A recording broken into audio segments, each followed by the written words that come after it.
Bien, bonsoir. D'abord, un grand merci au lieutenant-colonel Poste.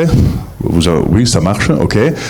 Il nous a donné cette opportunité, après le période de Covid, de retourner à vous rencontrer, que pour nous c'est une, comment dirais-je, une expérience gourmande, non? Pour pouvoir apprendre des nouvelles techniques, connaître mieux le monde. On le dit toujours avec les Espagnols, vous êtes la pointe de diamant par rapport au brûlage dirigé, feu tactique. En général, on a beaucoup appris de chez vous. Et on espère d'apprendre encore mieux. Ok. Bon, je cherche d'être très rapide. Bon, là, c'est l'encadrement du Piémont. On a une particularité, c'est-à-dire que plus de 70% de notre territoire est montagneux. Et ça nous porte qu'on a toujours des feux de forêt qui ont les trois typologies que normalement on trouve dans la littérature, non? Alors, topographique, du vent et convectif. Et les vecteurs typiques qu'on apprend, on étudie à l'école, c'est-à-dire le vent, la pente et l'exposition, c'est des vecteurs très importants. On a ce qu'on dit le 3D. C'est pour ça que grâce à ça, on a pu, et même avec l'appui de la DGECO, c'est-à-dire la Direction Générale des Activités de Sécurité Civile et Humanitaire de l'EU, développer notre petite école, non, en montagne qui s'occupe particulièrement des feux de forêt et de la sécurité civile, mais en plupart de feux de forêt en ambiance 3D particulière. Je vous parle très vite du cadre juridique, c'est-à-dire que nous, on est des sapeurs-pompiers forestiers de montagne. C'est-à-dire, on a hérité les connaissances, la façon de faire qui étaient typiques de notre hameau, de notre petit village en montagne. C'était les gens qui partaient quand il y avait un feu, sans équipement, sans beaucoup de connaissances, ok, ou qui faisaient déjà des brûlages dirigés, au moins des décobuages, si on veut. Ok. Bon. Alors, dans les années 70, on a commencé à avoir plus en plus une formation et une agglomération entre les équipes, un échange d'expérience, jusqu'à la loi du 2000, comme vous voyez, qui d'un côté, il a admis le contre-feu comme une possibilité, comme un instrument d'utilisation pour la lutte aux incendies, et en même temps, il dit, chaque région, elle doit développer son système incendie de forêt. Alors, comme d'habitude, on n'a pas eu une loi qui permet à toutes les régions, à toute l'Italie d'évoluer dans cette connaissance. Mais il dit, bon, ce seront les régions qui vont faire son système. Et comme vous voyez, il n'y était pas, par exemple, le brûlage dirigé. C'était possible seulement le contre-feu, mais il ne parlait absolument pas du brûlage dirigé. Dans notre région, au contraire, c'était déjà connu et utilisé. C'est pour ça que a été développé un système unique avec les volontaires des sapeurs-pompiers de montagne ou de feux de forêt du Piémont, et on a continué à utiliser les instruments, même quand au niveau national, ce n'était pas tout à fait régimenté et réglementé. Pour ça, on a toujours eu des plans de formation et des plans de protection, c'est-à-dire, oui, protection, prévision et lutte active contre les incendies de forêt, et dans lequel c'était toujours prévu le brûlage dirigé, le feu tactique ou le contre-feu. Il faut attendre, heureusement, le 2021, c'est hier, comme vous voyez. Ensuite, des grands incendies centre-sud d'Italie. Alors, ils ont reconnu la possibilité de penser à la technique de brûlage dirigé. Et maintenant, on a la chance que dans toutes les régions, à part la Toscane et la Sardaigne, que déjà ils avaient une bonne histoire, un peu comme chez nous en Piémont, ça commence à être un peu plus répandu, à être utilisé comme instrument de prévention.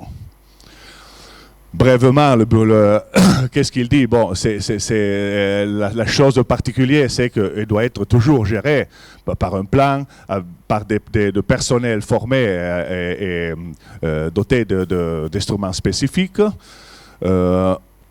Par rapport à l'utilisation du feu, on a cette distinction, c'est-à-dire le brûlage dirigé, c'est prévention et pas écobuage. On n'a pas d'écobuage, ok? C'est toujours prévention forestière. Par rapport au feu tactique, on a cette distinction, c'est-à-dire contre-feu proprement dit et brûlage tactique. Okay. Et ça devient, mais on le verra très vite, aussi pour la topographie du territoire. C'est très difficile, penser, de gérer un contre-feu proprement dit, quand on a de la topographie, de variabilité, de pente, d'exposition du vent très vite et très restricte. Okay. Bon, comme je pense un peu dans toute l'Europe, le brûlage dirigé, il suit des lignes obligatoires qu'on a vues, c'est l'intensité de la diffusibilité, la conservation des arbres, la recherche scientifique, ça nous permet d'être un peu plus libre. On fait passer comme recherche scientifique la formation et l'entraînement, ok. En même temps, il est toujours subordonné à une autorisation délivrée par la structure régionale, et c'est pour ça qu'on est, comme je vous disais avant, un peu plus à l'aise, un peu plus tranquille, et on peut se permettre plusieurs activités par rapport à ce que c'est l'idée générale par rapport au feu au brûlage dirigé. Il faut penser que jusqu'aux années 2000, les gens ils utilisaient le feu. Brûlage dirigé, c'était commun dans notre montagne. Okay. À un moment donné, ils ont dit non, bon, c'est défendu. Et maintenant, du 2021, on commence à dire aux gens, non, non, il faut le faire. Mais c'est difficile. On a perdu de la connaissance, on a perdu de la capacité. Et en même temps, on a perdu la confiance des gens. Parce que jusqu'à hier, c'était des milliers d'euros d'amende, c'était des interdictions. Maintenant, la communauté scientifique et surtout l'administration régionale lui dit non, non, mais c'est une chose faisable, c'est utile. Et c'est difficile de remonter ce qu'on a perdu dans les années. Par exemple, tout ce que c'est la partie plus scientifique, c'est-à-dire les goals, l'objectif de la prévention, okay, on a toujours une partie d'analyse, et dans l'analyse, bien sûr, se développe ce que c'est les bases du brûlage dirigé, l'étude de la flammabilité du combustible, la météo, etc.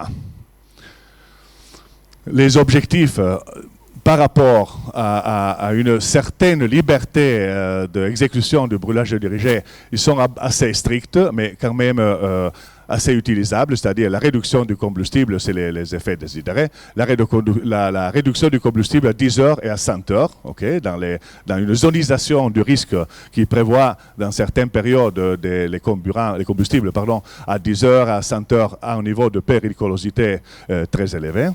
Et bien sûr la réduction de la continuité verticale et horizontale. Il y a des effets indésirables qu'on doit encore gérer et comprendre mieux. Une, bien sûr, c'est la destruction du sol organique, voire la régénération comme elle va se développer. Et bien sûr, il faut éviter totalement le brûlage, c'est-à-dire la chaleur excessive sur le tronc et la première partie des feuillages.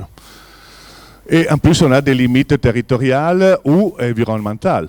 On l'a dit, opérationnelles, l'urbanisation, l'interface, la topographie et la météorologie, le niveau de formation, pas seulement des opérateurs, des équipes de brûlage dirigé, mais même comme je disais, des paysans, des éleveurs, qui se retrouvent. Le grand-père, il n'y est plus, ou il a perdu la capacité, et le petit-fils, jusqu'à hier, il lui disait non, c'est pas possible. On a des limitations écologiques, bien sûr, comme dans tout le monde, adaptation des espèces, etc. On a des limitations de loi, on l'a vu. Et maintenant, dans les dernières années, à partir de 2018, c'est ça, on a une forte limitation sur la qualité de l'air. Pour la Convention européenne sur la qualité de l'air, par exemple, à partir du mois le 15 d'octobre jusqu'à la fin de mars, on ne peut plus brûler des feuilles, on ne peut plus faire des traitements avec le feu, etc. Oui, le brûlage dirigé, c'est une outil pour la prévention. Mais comment on peut dire qu'on brûle 50 hectares et le voisin qu'il doit traiter son châtaignier pour la récolte de châtaignes, que c'est une ressource alimentaire économique importante, il ne peut pas brûler de feuilles. Bon, c'est très difficile. Okay. Et à la fin, c'est social, un peu ce que j'étais en train de dire, la responsabilité, les conflits d'intérêts. Le feu, c'est un tabou, etc. Le schéma d'un cantier, bon, on l'a mis seulement pour, comment dirais-je, compartir. On a la même, j'imagine, la même formation et la même structure. Bon, je le commente même pas. Et, il faut dire une chose, ce schéma a été utilisé dans des pilot training, ok, merci, et ça marchait très bien. Et bon, alors je vais un peu plus vite, quelques images pour allégerir. Ça, c'est un brûlage dirigé à 1500-1600 mètres dans une prairie au bord d'une mélèze, ok, un bois de mélèze, ok, bon, conduit bien par rapport au vent et à la pente, ok, en colline pré-montagne, avec des intensités un peu plus tranquilles. Et là, c'est pour l'entretien des pare-feux verts actifs, alors sous couverture de Pinus sylvestris, ok.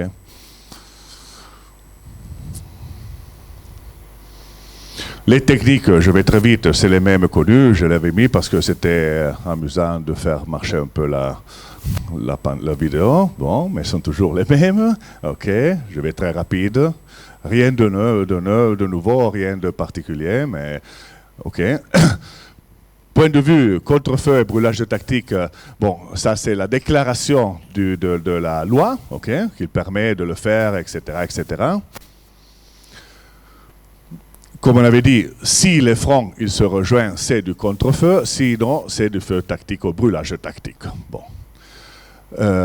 Même là, les techniques sont les communs et partagées avec le brûlage dirigé.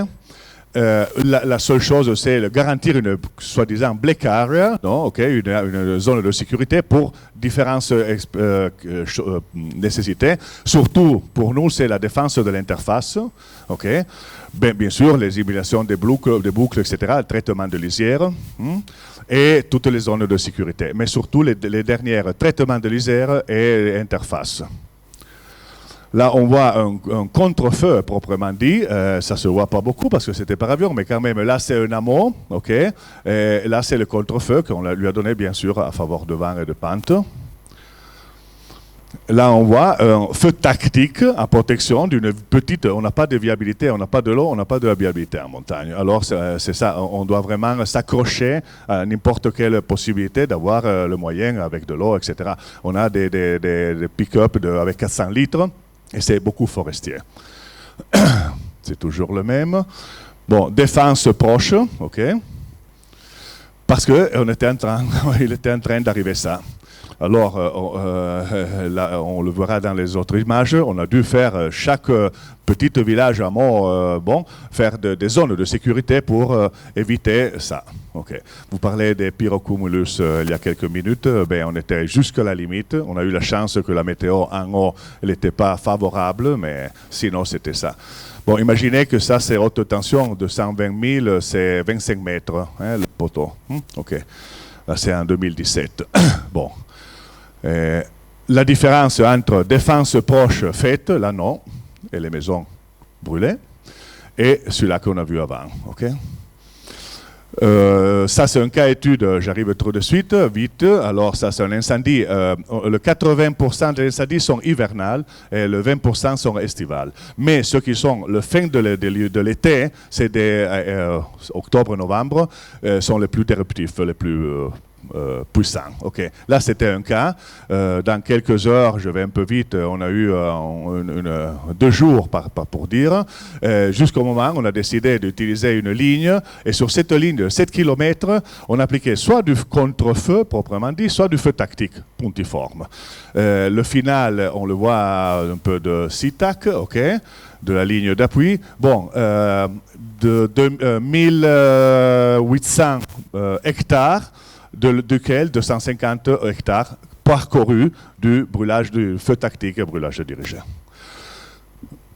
Par rapport à l'intensité, la résidence, on peut voir qu'après des années, la partie du contre-feu, elle a repoussé assez correctement, l'autre non, et là c'était sur le feu principal. J'arrive tout de suite. Oui, ça fait longtemps que nous, on avait, des fois, les chefs de cadre, ils envoyaient par radio un code, non? LCB, non, par radio. C'est l'acronyme de la sacabruse. En piémontais, ça veut dire laisse qui brûle. Okay. C'était une façon de pouvoir faire du brûlage dirigé parce que c'était hivernal, fantastique, et accompagner le feu, utiliser le feu pour le feu. Bon, on pensait d'avoir des idées, ça c'est l'extinction sélective, qu'on en parle beaucoup dans ces jours-là, mais même dans des projets, ça c'est un Fire Race, un projet européen en train de s'emboucher, de commencer, ils ont déclaré que, je vous laisse lire, Let it burn, laisse qui brûle, la sacabreuse. Alors, ce n'était pas une idée tant drôle, tant particulière, mais ça marchait. Okay. Là, c'est un la sacabreuse. Qu'est-ce qu'on fait? On doit travailler beaucoup sur les points nodaux et les points tactiques. La topographie, comme on a vu, on est toujours à la limite de 10 000, 8 000, 10 000 kilowatts-mètres. Et ce n'est pas la peine d'employer des gens tout le jeu. Bon. Les points nodaux, c'est la crête, elle va s'arrêter, le vent il va refaire des retours, mais on le laisse travailler pour nous. Okay? Récemment, même la gendarmerie nous a demandé de faire du brûlage dirigé en circonstances un peu particulières, mais ce n'est pas encore notre spécialité. Bon, j'ai terminé, un grand merci. Merci beaucoup. Merci Sergio. Très intéressant. Alors, aussi bien Marc que Sergio ont introduit, je pense, des notions qui sont un peu nouvelles peut-être pour certains d'entre vous, certains d'entre nous, sur les puissances de feu, les limites de lutte. Et c'est intéressant parce que ça amènera une discussion demain sur ce sujet-là, sur la connaissance des incendies. Une petite précision, tu as parlé de combustible 10 et 100 heures, c'est quelque chose qu'on n'utilise pas en France. Je ne pense pas, Nicolas, que vous l'ayez introduit dans les formations. Okay. C'est quelque chose qui est utilisé partout aux États-Unis, en Catalogne, en Italie. En gros, et arrête-moi si je me trompe, le combustible, c'est le temps que met le combustible à sécher. Combustible 1 heure, en gros, c'est une brindille. Combustible 10 heures, c'est une branchette grosse comme un doigt. Combustible 100 heures, c'est un poignet. Et 1000 heures, une cuisse, c'est ça? C'est 1000 heures. Bon, c'est la nécessité des heures exposées à assez humidité pour reprendre son humidité d'extinction, le 25%, etc. Par exemple, cette année en été, on est arrivé à 2 fois les 1000 heures, c'est-à-dire qu'on aurait besoin de 2000 heures d'exposition à la bonne humidité de l'air, la pluie, etc., pour avoir la non-combustibilité du matériel. On parle des troncs, bien sûr. Très bien, merci. Y a-t-il une question? On a le temps pour une question, on est un petit peu en retard. Si vous voulez le site, je vous envoie les coordonnées. Non, s'il n'y a pas de question, on peut remercier encore Sergio. Merci beaucoup. Et on va accueillir maintenant Frédérique Giroux, directrice